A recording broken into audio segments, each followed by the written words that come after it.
Constantine, a Hellblazer podcast.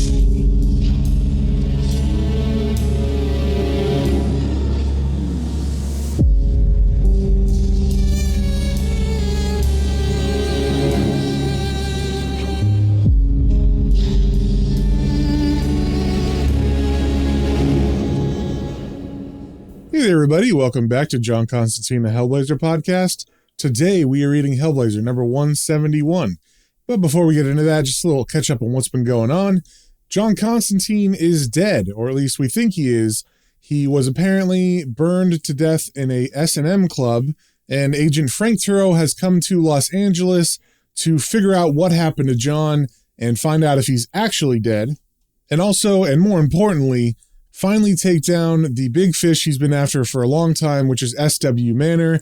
He's been trying to take him down for a while, and finally, he might be able to take him down for something big like the murder of John Constantine. So currently, Frank is just interviewing the suspects from the S&M club. He first interviewed a guy named Milton, who wasn't very helpful. He was yawning all the time, tired.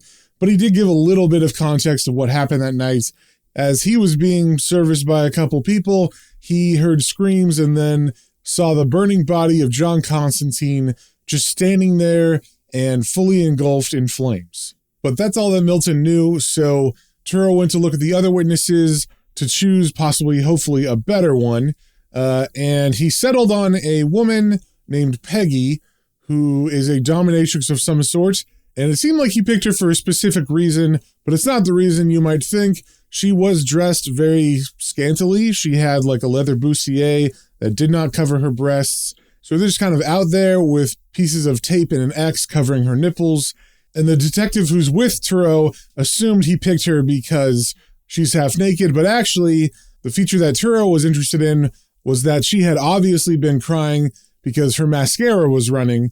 And so she must have known John a little bit better than some of the other people who were not very upset. And in the background of all this, we're getting cuts into SW Manor's mansion, and something is going on with him. We're not exactly sure. He seemed to have been whipping himself that night and also just in a weird mood. And we saw at the very end that he had the fake Rasputin's clock that John had fooled some wealthy businessman with in the past. So even though it wasn't the same wealthy businessman, SW has it somehow. But we're not really sure why or how he has it. And that's where we left off on the last one. So first things first, with issue 171, we got the cover. We see Agent Frank Turro sitting at a interview table, and he's got a tape recorder and a gun and a cup of coffee in front of him. And he's staring at us, the reader, like we're not telling him the story he wants to hear. And we can also see the file of John Constantine being picked up by, I guess, us, the reader. And we got some arrest pictures of John as he's smiling out at us. And we can also see on the cover that this is written by Brian Azzarello with art by Marcelo Fruchin.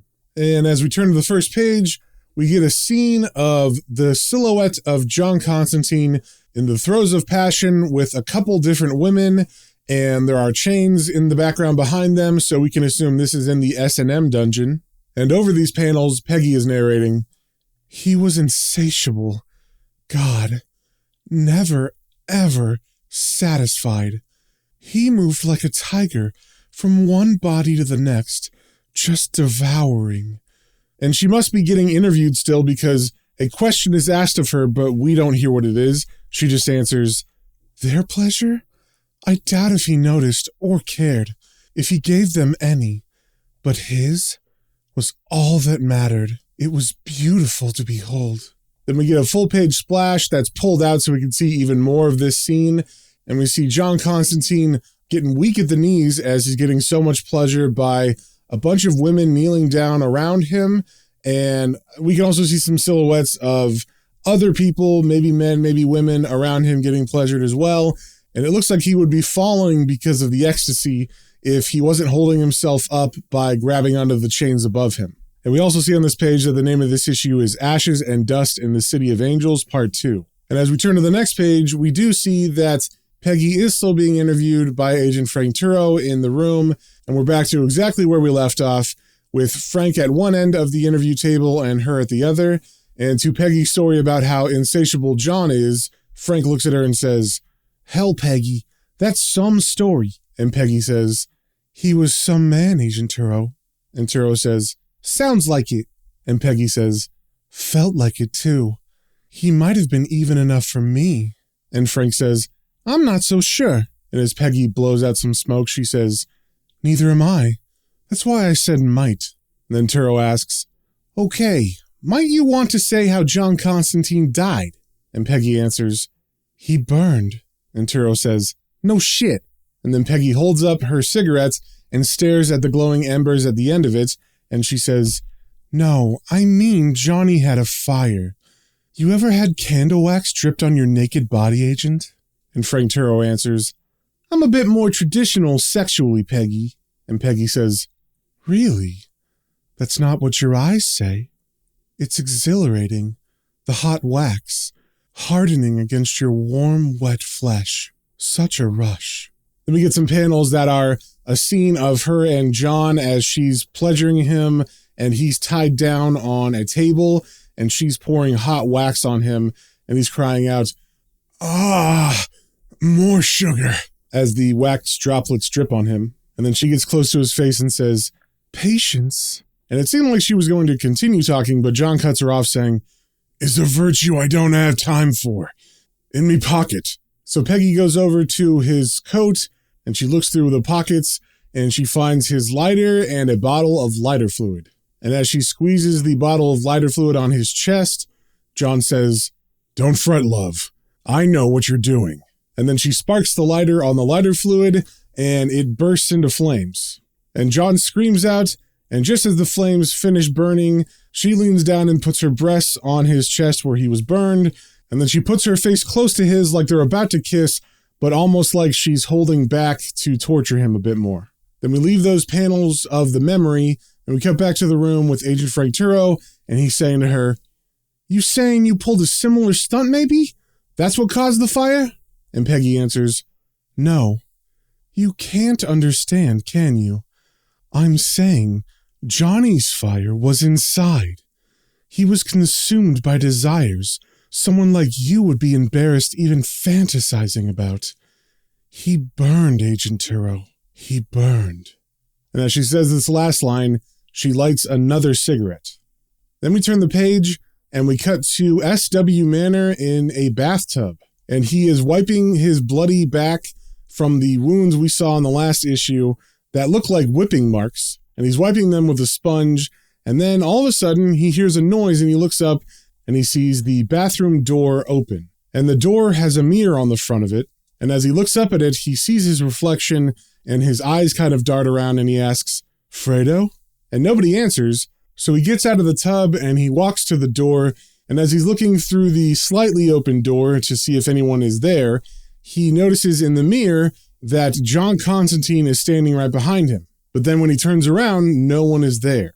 Then we turn the page, and we cut back to the police station, but this time we're seeing Agent Turo and Detective Havlick walking into the morgue area where Agent Gucardi is performing the autopsy on the supposed corpse of John Constantine.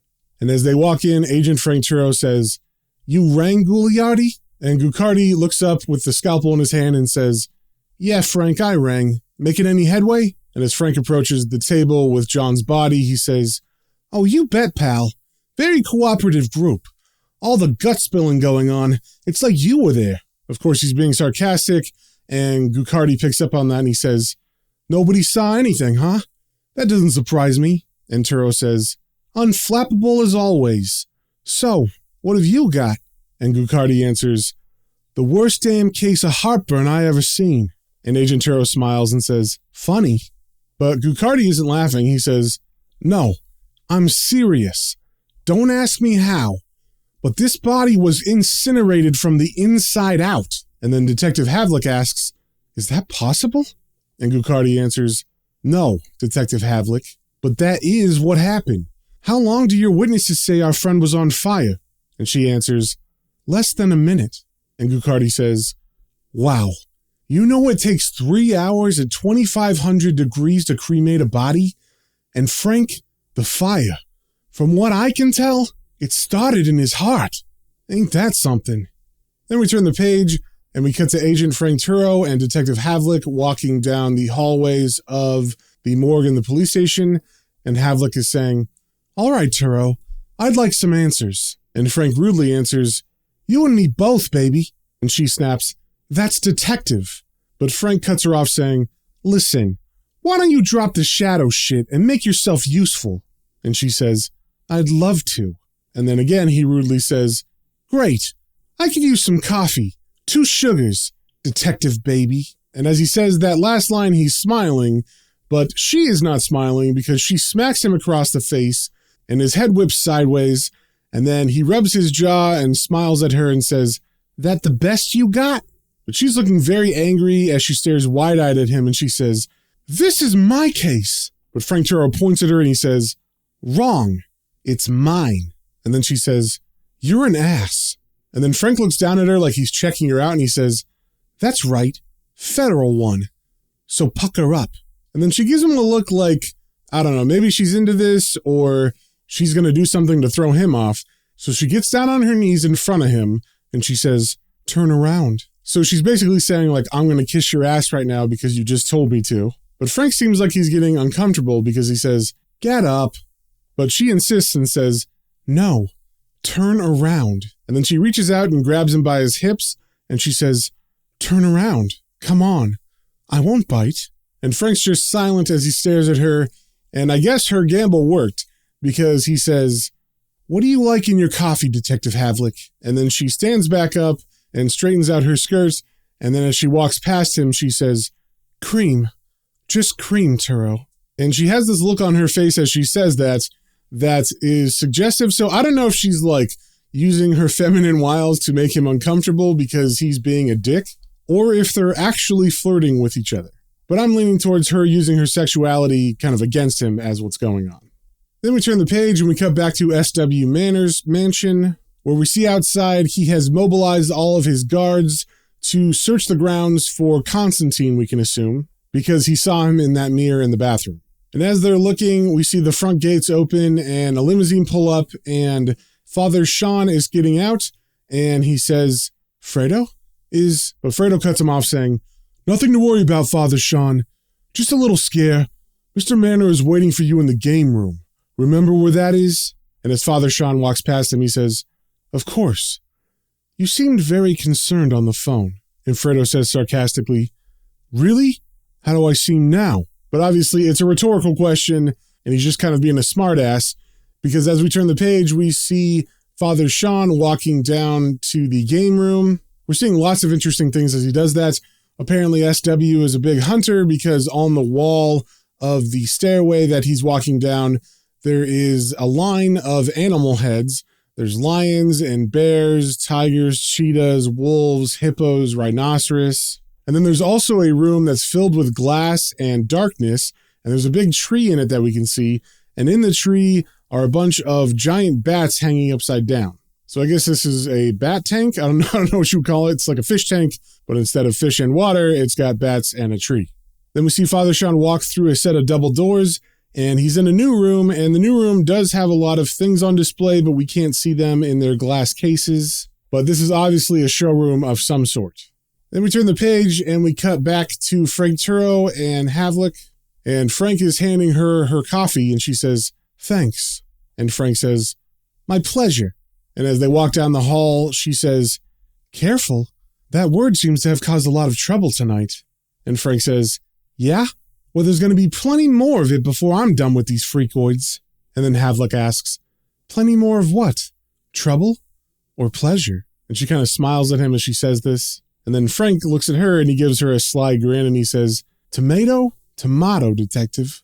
And maybe they've reached some kind of understanding because now it does seem like they are flirting because as they walk down the hall, after the exchange they just had where they smile at each other, she asks, "You married?" And Turo answers, "Nah. You?" And she answers, "Divorced. Twice." Now I believe that Agent Turo is lying here because in the issue where John and him were in the room with the hooker, I think we found out that he was married. I'm pretty sure he said that he could not cheat on his wife, and that's why he would not have sex with the sex worker. So they continue walking, and Agent Turo says, "Didn't learn your lesson the first time you touched the stove, huh?" And that's in regards to her being divorced twice. And she answers, "Apparently not. And the funny thing, It was the same stove. And Turo asks, really? All the things pissed you off just slipped your mind? And she answers, something like that. We were too young the first go around. Didn't see him for years after we split up. We just happened to bump into each other. I'd forgiven and forgotten a lot by that time, so it was damn easy to fall head over heels back on bad habits and right into bed. Now, as they're talking and walking down these extremely long hallways in this precinct, I gotta know how big this building is. They've been walking by some scenes of police brutality. So some of the doors have been open in the questioning rooms, and we're seeing people getting punched and beaten by police. So it's just kind of a weird juxtaposition of them like talking about relationships and then like police brutality going on in the rooms. So as they're walking by those scenes, she continues saying, what was attractive about him before still was, and that's dangerous. Makes you ignore the obvious. You ever date an ex? And Turo answers, no. My exes like to stay that way. And she says, why do I believe that? Anyway, what we thought was a fresh start, and then Turo finishes her sentence saying, turned out to be the same rotten relationship? And she says, exactly. And they pause for a moment to watch someone get thrown on the ground and handcuffed and then lifted up to, I assume, be thrown into a room or a cell. He continues saying, so you take your lumps and you chalk it up and it won't happen again, right? And she kind of smiles at that and says, you never know. The spirit is weak when the flesh is willing. Then we turn the page and we cut back to Father Sean inside of the mansion of SW Manor. And as he's walking into this room with a lot of glass displays, we can see them clearer now, and they're basically filled with lots of weird monstrosities, or maybe curiosities. I can see the skeleton of what looks like the Elephant Man, maybe. And then there's skulls of what look like demons because they have horns on them, and then skulls of humans, I guess. And a bunch of different statues that look like they're kind of Mesoamerican, and they're probably of deities or gods or something. And the weirdest thing in here is what looks like a conjoined twin, but it's joined at the ass. So the torso is like a really long center, and there's a head on top and a head on bottom. And then each baby has arms and legs. So it kind of looks like a reverse human centipede, we'll say. And Father Sean is just staring at all this stuff, and he's got a kind of a sour look on his face. And then behind him, we see SW Manor appear from the shadows as the father calls out, Stanley? And then angrily, SW says, behind you, Father Sean. And if you persist on calling me Stanley, I'll cave in your skull. And then he holds up a whiskey glass he has in his hand and he says, Crystal? And Father Sean looks kind of freaked out as he says, yes, SW. And SW says, good boy. Now, fix yourself a drink and freshen mine up while you're at it. And then he hands the father his whiskey glass, and then the father goes over to a table where there's a bottle, and as he's filling SW's glass, he asks, so what's going on here, SW? And SW answers, I saw an intruder. And as the father brings over SW's drink while holding his own, he asks, on the estate? Has your security? But SW cuts him off saying, apprehended him? No. And they won't.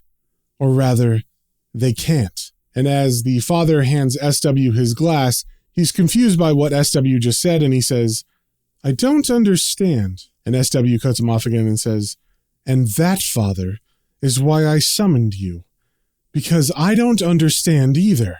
Not that I expect a man with your faith-imposed limitations to fully comprehend what I'm going through. Scratch that. You might. Those limitations, viewed in a mirror, could be considered a form of self-torture, no? And the father is very confused, and he says, you've lost me, SW. And SW says, lost. Precisely the word I needed to hear. See, I've lost something I didn't know I had, and I feel so very lost without it. That's irony for you, And trying to grab onto something that he understands in this conversation, Father Sean asks, this intruder? He was a thief. And SW answers, yes, he was. The worst possible kind. And Father Sean asks, what can I do? And SW answers, do what you do best. Listen. And as SW's been talking to Father Sean, he's been walking around a little bit, and He gets to the table, I guess, that has the alcohol on it, and he leans against it. And as he leans on it, we see that Rasputin's clock is right next to him. And that's Rasputin's clock, the one that John had gotten for a rich, wealthy American when he was younger. And somehow it has ended up in S.W. Manor's collection. And as S.W. leans on this, he kind of motions to the clock, and he points to it, and he says, "I have something to get off my chest. Bless me, Father, for I have sinned. Oh, how I have sinned." And that, my friends, is the end of the issue, so we'll have to wait until next time to hear his confession. But if you guys got any comments, questions, or suggestions, you can email me at planestrains and comicbooks, all one word, at gmail.com, and we will see you on the next one.